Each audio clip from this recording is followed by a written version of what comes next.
This is Conversations from Carthage, and I'm Robert Bernard. Our guest today is Hela Ben Hassine. Yes. Thanks a lot for coming. Thank you. You are a professor of economics at MSB. Yes. So today I want to talk about my favorite topic, which is money. But first, to the date, what's today's date? Is February? 26th. So we're recording this on February 26th. It'll probably be on YouTube in a week or two. But the coronavirus, a lot of interesting news recently. I guess we don't know if it will be contained or if it will become a global pandemic. But I was wondering, what do you think the implications are for Tunisia? So I think since Tunisia is a very touristic country and it's very related to the other countries, I think that like for Italy now, Venice, for example, Florence, which are very big cities known for tourism, I think that sooner or later we will be affected by this.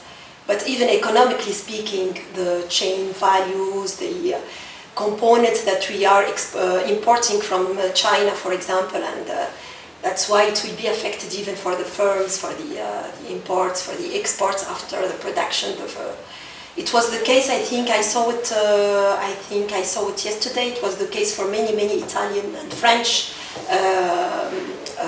textile firms. Yes. So now they are selling their stocks because they can't. Chinese firms can't produce. Now they are stopping their productions. Right. So even for the final goods that we import from China, and for each time when we import an intermediary good to produce final goods after. And even that would affect the Tunisian economy, those intermediary goods for manufacturing here. Yes, because if we look to our trade balance, for example, we have a very big deficit with Turkey and China. So that means that we are importing a lot. Perhaps for final goods it's not perhaps very important, but for intermediary goods this will affect our firms, yes, manufacturing. And how important is tourism? Is pretty important for the Tunisian economy, right? Yes. Especially in the summer, no? Yes. That June, July, August period. Yes. Third quarter. And so it's not clear yet, but it does seem like it's going to affect this summer, don't you think? We hope that it will be contained perhaps before. Because for Venice, for example, now there is the Carnival. In Nice, also in the south of France, it was affected. They have cancelled the last day, which will be Saturday, which will be the most important day for the Carnival. So this will be a very negative. Will have very negative effects. Right, that's the biggest day. Yeah. We call that Fat Tuesday. The Tuesday before Ash Wednesday, before you go to Mass, right? So that was dramatic for even for the attendees also. The participants, they are very disappointed and they have prepared their trip and now they are obliged to cancel. To cancel, yes. And you know, I was watching the news conference that Trump gave last night. And of course he was very optimistic about it's not such a big problem, but there was a Japanese reporter. Yes, he said that it's not a problem for the United States. That's what he said. But on the other hand, I kind of think, what else could he say? Because if he said it's a disaster, imagine the markets. The markets last night, I was looking at the futures, I was like, oh, don't say anything too bad. But it was very interesting. There was a Japanese journalist who asked him, what do you think about the Olympics? And I thought Trump would say, no problem. No, but he said, we'll see. We'll see. So he couldn't lie. And I think that's going to be an important moment, whether the Olympics happen this summer or not. If the Olympics get canceled, it'll be a sign to the world that something's seriously wrong. Yes, and that it will remain until the Olympic. Right. I think that would be an important indicator, because if they do have the Olympics, people probably feel more confident about traveling, So we'll see about that. Yes. It'll be interesting. We don't know, I think, also for even for the health organization, it's not very clear if it will be on a... I think we're at this moment. This date is the moment where we really don't know. Because Trump yesterday said everything's fine, we only have 15 cases. But the Australian Prime Minister today said it's a pandemic. We have to accept it. So the news is very confusing, I think. It's a slowdown in China, but now for the other countries it's the opposite. now we have more cases in Europe, in Latin America, Brazil, etc. But in China, it's I think that it's constant. It seems like it's leveling Yes, off. Yes, and it's normal. I think that now we will have it in the other parts of the globe. And what will happen with the other regions of China when people go back to work? Like I have a colleague in China, in my old university I taught there, they're completely shut down, and they'll be shut down for the whole month. So the month of March, the classes will be given online. So the students don't come back till April. What will happen when the students come back? Will they get reinfected? Today there was a very interesting case. A woman who was infected, cured, no coronavirus, she went back to work, she started coughing, and she got it again. And they don't know if she was reinfected, but they think it just didn't go away. So you said there is a period, perhaps, even if we should stay. So I think there's probably still a lot to learn. There's probably a lot of variables that aren't clear yet. So I think the economics of this doesn't look good though. No. For China, they they didn't publish, but they forecast only 5.5% of the GDP growth. For China, it's dramatic. That is very dramatic. Yeah, then we'll see what happens. And it's interesting too. In the United States, we have elections in November. How will this affect the elections, the economy? There's a lot of things at play. Yes, the debates of the candidates. It'll be interesting to see what the effect is. Well, you know, what we were going to bring you here is to talk about monetary policy. And this is one of my favorite topics. I've always been fascinated by this. I have noticed. Yeah. This is your favorite topic.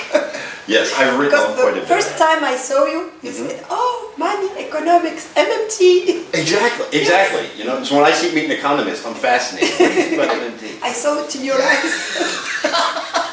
It's true, though. It's a fascinating topic for me. You know, because I don't come from the academic side. I worked in banking and marketing. So I kind of learned about it on the other side of the equation. But I was a history major. And one thing that has really bothered me is, having studied history, University of Florida, normal, good university. I have a master's degree from Boston University. They never taught me about money creation. Nothing. So I never learned how money was created. So when I finally understood it, it changed my view, not just of economic policy, but of politics, history, everything. Because it's related to money.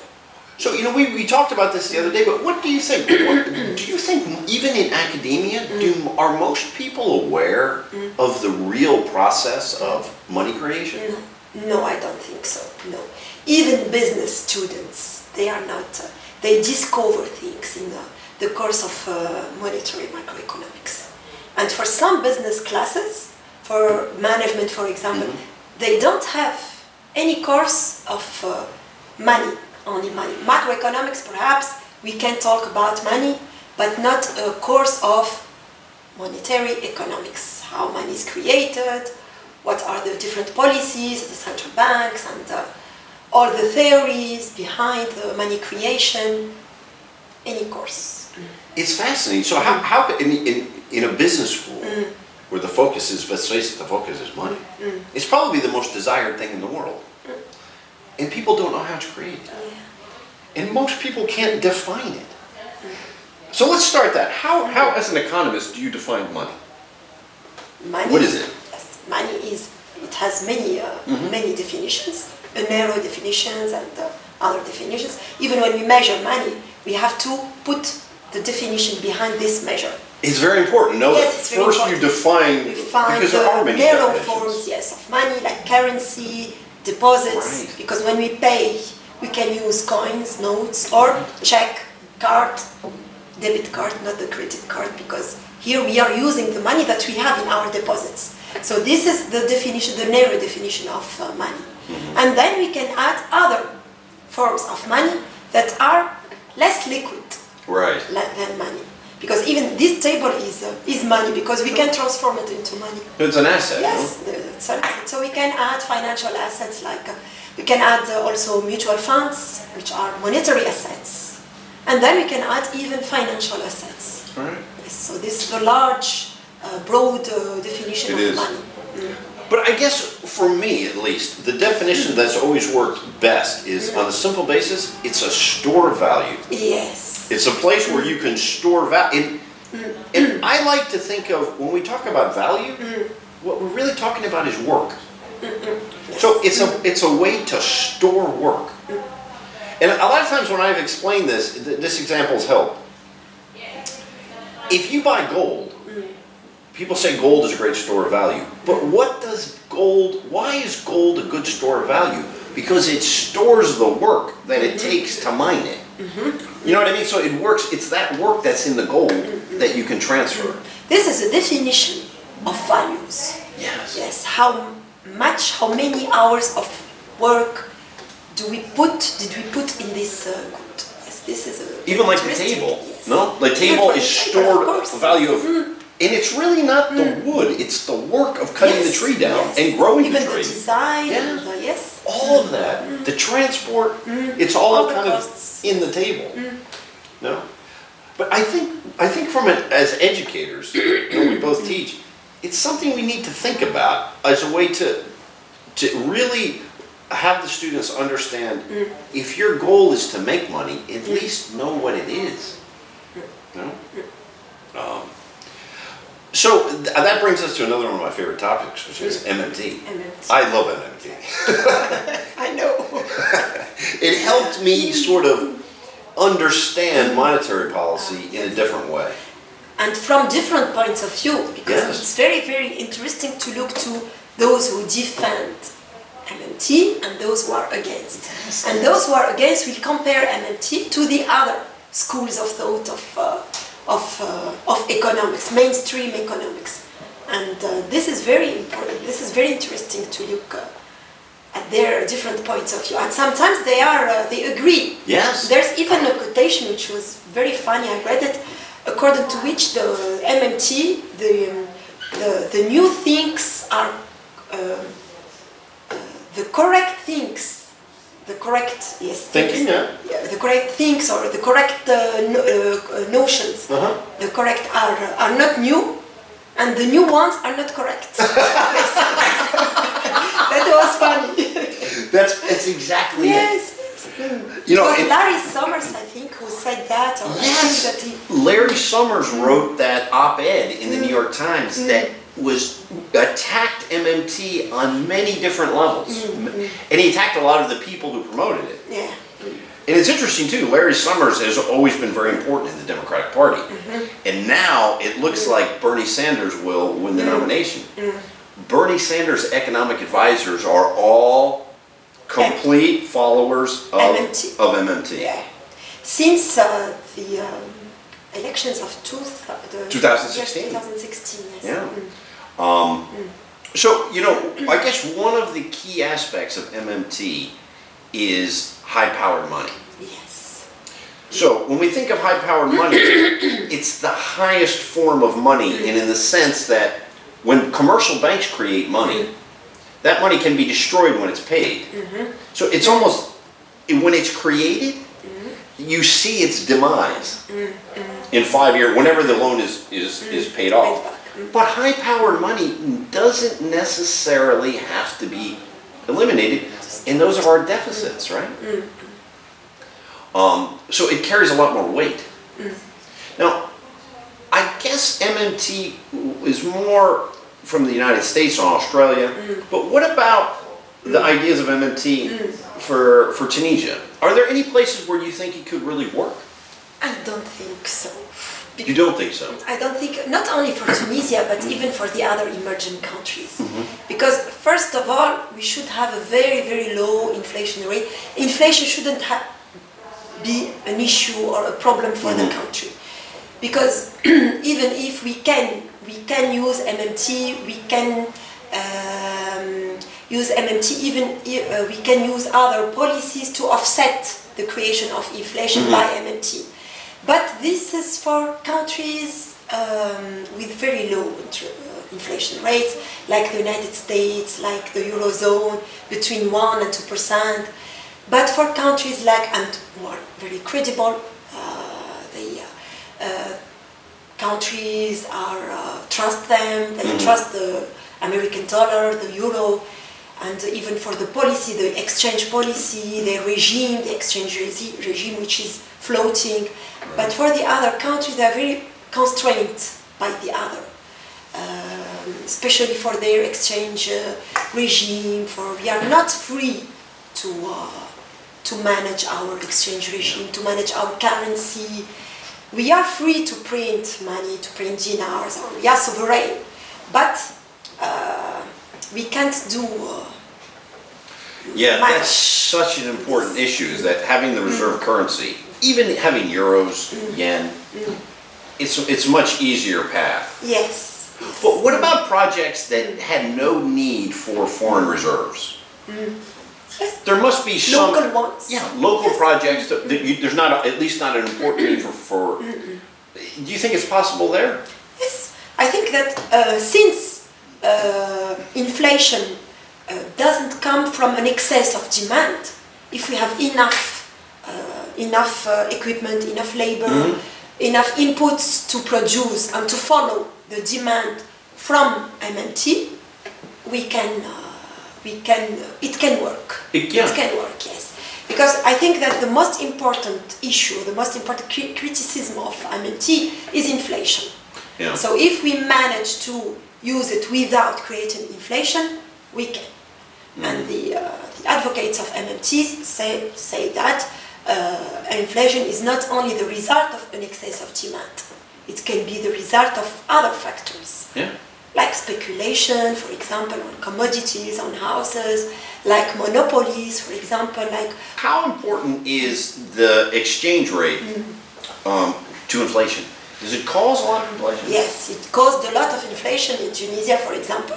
Since 2016, the Tunisian dinar has depreciated a lot against the euro and the dollar. And we can see that the inflation also went up since 2016. So you see a direct We didn't correlation. have a lot of inflation before. We have unemployment, we have many problems, but we managed our inflation rate, but not since 2016. And that was mainly because of the depreciation of the dinar. Of the dinar. And what was the cause of the depreciation? Of the dinar? Yeah. There are lot of... Yes, This I think would be interesting for me, no? Because I don't really know. Yes. Political. I will say that it's a problem of confidence, problem of politics, and also if we look to fundamentals, the trade balance, for example, our exports, we export phosphate. And today, if we look to the phosphate, the exports are, it's catastrophic because of the sit-ins, the strikes there. So we lost our markets, and Morocco is a big competitor For phosphates. for phosphates. Phosphates are used in agriculture, right? Yes. As fertilizer, that type of thing. Right. Oh, I see. So you Tourism also. tourism is very important. Yes. So we accumulate exchange reserves through exports and tourism, and these were. In big problems for 2016, us. there was a bit of a dip in tourism, no? Yes. But it came since back. 2011, since the revolution, we had lost many markets of tourism. In tourism, no? Yes. But I understand that's been recuperated more or less, no? Yes, I think it's not the same. They say that the quality of tourists is not the same, but because they don't spend enough in the economy out of the hotels, they pay all-inclusive hotels, and but we need to boost the economy and to encourage people and to handcraft. Yeah.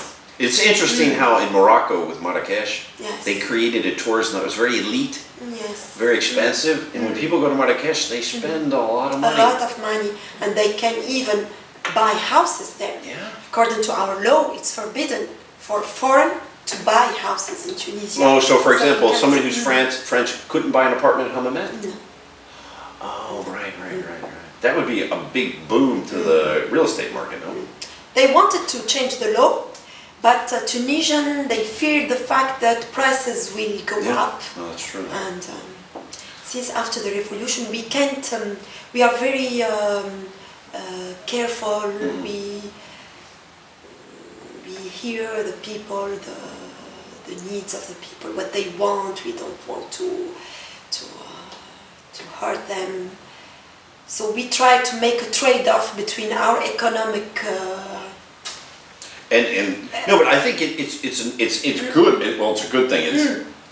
It's very interesting because, for example, if you look at real estate prices in Vancouver, the Chinese are buying like crazy, and the prices are getting to the point where Canadians can't afford them. And you see this in a lot of places. So I think it's important to keep that aspect in mind, that if you allow foreigners to buy, I saw this in Spain. Also, yes. The British, and especially the British, were buying apartments because it was much less expensive, but it caused a real estate bubble that eventually burst during the crisis. And caused a lot of problems. So it's probably a good idea to really think these things, model them. Because I think that in economics we have always to make a trade-off. So we should perhaps calculate what we will gain, what we will lose, and then we have to decide, and not only look to the disadvantages or negative effects.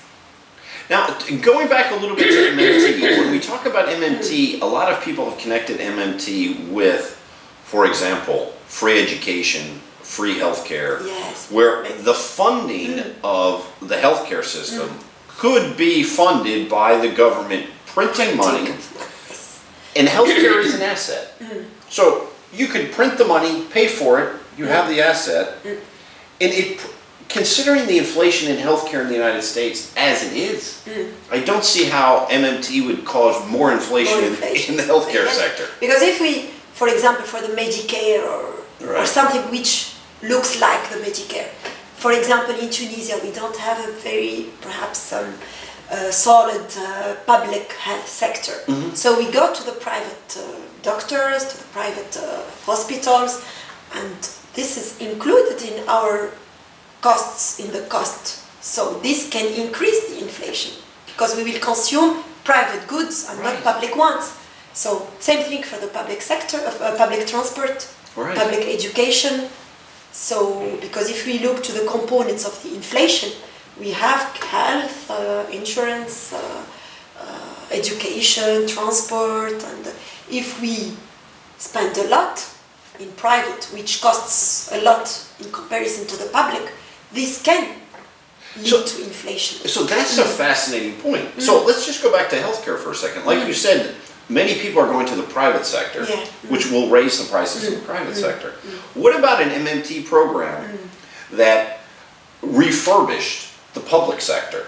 So new infrastructure, hiring of new doctors, training of new doctors and medical personnel, everything.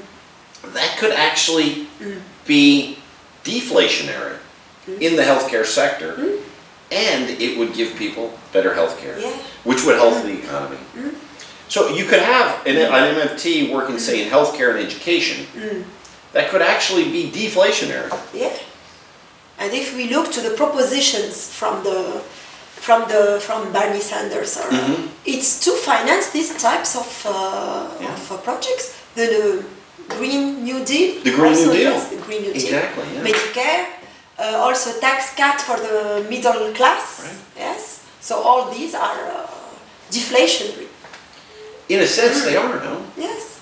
And because what's interesting about, one of the points of MMT that I found fascinating when we talk about high-powered money, is that there is a feeling when politicians say, well, we have to balance the budget. We think that the government gets tax receipts, then spends them. But that's, in MMT, nobody has argued with that point in MMT.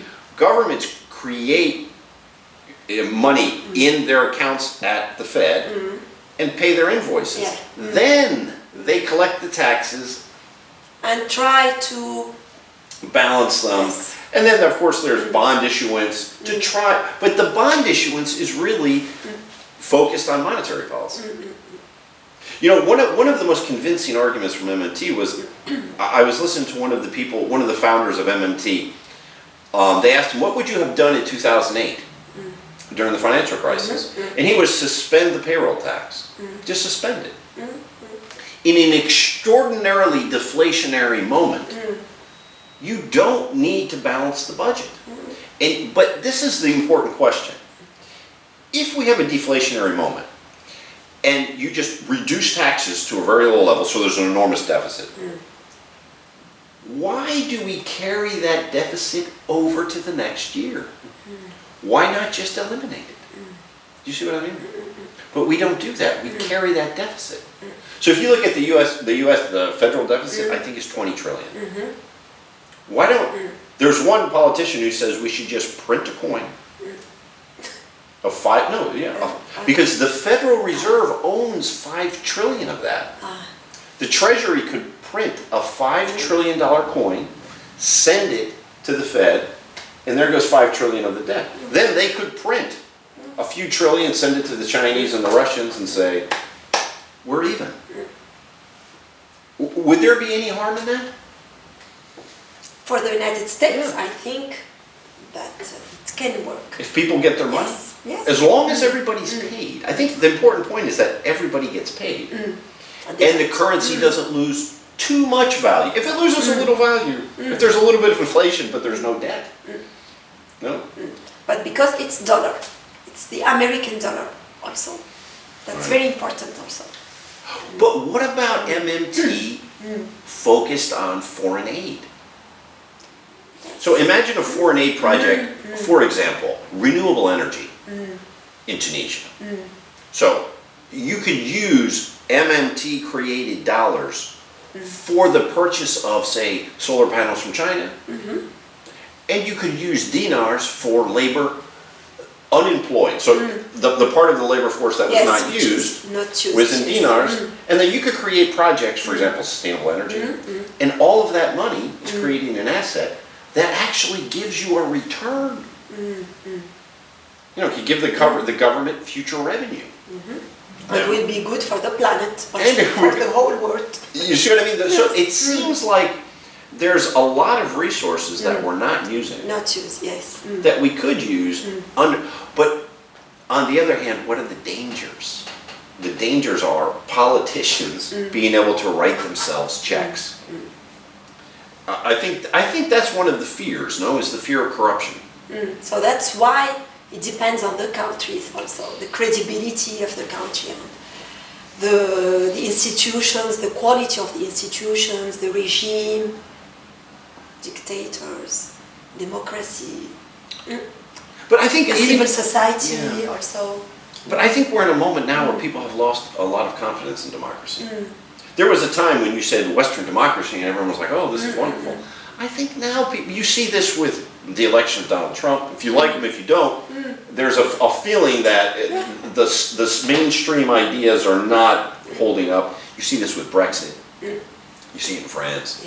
So the sort of the traditional Western democracies, France, the UK, and America are they're all in a very difficult moment right now. In Italy also. In Italy, Spain to a certain extent, there's some destabilization. And very interesting, Mario Draghi and his final statement when he left, he said, what we might need in Europe are some MMT type policies. This is Mario Draghi. He said it? He said that. Wow. That's why it was very interesting to read. In a very short period of time, you had he said that, Larry Summers came out. I listened to Steve Bannon the other day, kind of taunting the left with MMT, but it was very interesting. He left it kind of, his feelings about it, a little bit ambiguous. I wouldn't be surprised if, as a populist, an MMT type policy, why not? Works. If it gets you votes, Why not? So it's kind of in a strange moment I think we are in economics. Because before I think that's an idea that it's very well known, printing money to finance the deficit. Yes. But I think that these years, recently we are talking about it. But before they fear perhaps the fact that they will be criticized, or we will say they are populist, or now they are proud to explain it, to say it, yes, why not? And you know what, I think it all goes back to 2008. Something fundamentally changed in 2008. Yes. And I think it was the beginning of quantitative easing in the what? The Japanese had been doing it for a long time. But when the Fed began printing money in the trillions, and not just in the United States, for Deutsche Bank, for the world, printing in the trillions on a monthly basis, something changed. And they are seeing that no inflation is Nothing. generated. Yes, nothing. Inflation, I think, is below 2% in the United States. Yes, and in Germany they have negative interest rates. The 10-year bond yesterday was at an all-time low. I think the yield was something like 1% on a 10-year bond. This I've is never also seen that in my life. this is also an idea for those who are against MMT about the crowding out the interest rates. So for them, if the government has a very big, not very big, has to finance its deficit, Yeah. the interest rates will be high because the government will compete with the other firms to get loanable funds. But it wasn't the case. The interest rate can be low because if I need money, the bank will create for me the money. I mean, in this fall, in the repo market, the government needed financing and there was no excess reserves. So the New York Fed said, no problem, we'll print 100, you need 100 billion. There it is, 100 billion a week. A week. That's the endogeneity monetary theory. I'm sorry, could you say it again? Endogeneity. Okay. Yes, What would that exactly mean? That means that we can face crowding out. It's not something which is automatic, that interest rates will increase. Right. Because if the government needs money, the banks will create money. That's all. Exactly. So we won't have a scarcity of loanable funds. We won't have a competition between the government and the private firms to have resources. And so the interest rates won't increase in this case. And what's absolutely fascinating is in this period of printing enormous amounts of money in Europe, we have negative interest rates. Yes. Negative. Negative. So, yeah. Going back to one other thing about MMT, which I think is interesting. All things are interesting. Yeah. But one thing I find fascinating is when politicians say we don't have the money. From an MMT perspective, that's absolute nonsense. What you could say is we don't have the resources. Taxes. Right, or even imagine a period of full employment. You could say for labor or something. Right, we don't have free resources. But in a time, say in Tunisia, what would the unemployment rate be here? 14.9%. Yes, we are very happy because it was 15, now it's 14.5. And let's just say full employment's around 5%. Huh? So you have about 10% there to play with. There's a lot of resources there that there's no lack of money. So why not utilize those resources? As long as it's not, that there was a project that created some kind of an asset, you could utilize 10% of the workforce. So when a politician says there's no money, of course there's resources. If there's resources and there's a printing press. Okay. But it's a very different way of thinking. Even for the terms chosen, resources, money. Yeah, what's the difference between a resource and money? Is there any difference? Resources can be not only financial resources, you can have. All inputs are resources.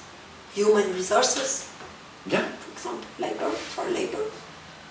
Because when I say resources, in general, we think about only financial resources.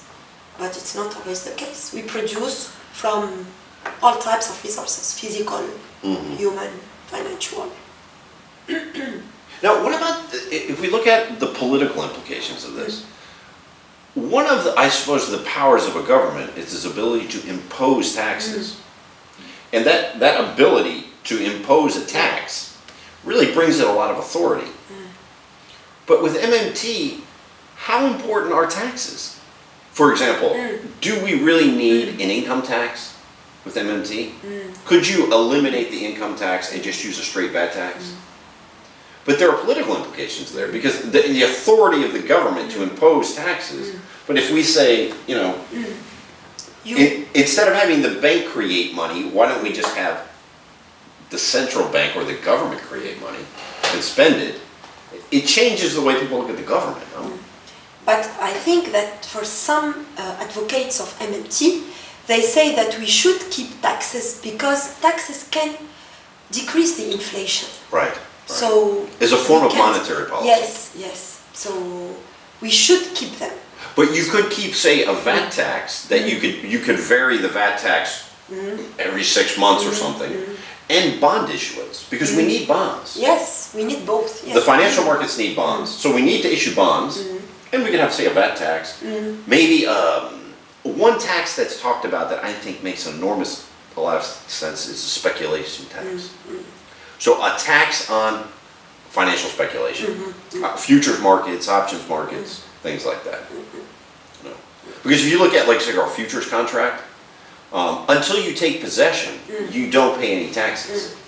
So we were talking about VAT taxes, and maybe it would be a possibility to remove certain taxes, especially I think income taxes, these types of things, simplify the tax code with MMT, because I think the key takeaway, just for folks, just to be clear about this, there is no need to balance the budget under MMT. Sure. Yes. And if there is a deficit, there is absolutely no need to carry that deficit over to the next year. As long as for example, inflation is within a reasonable bound, once that money has been printed, there's no need to keep it. Yeah, we really don't. Which is very different than the money that's created by commercial banks, which will be destroyed when the debt is paid. High-powered money doesn't necessarily need to be destroyed.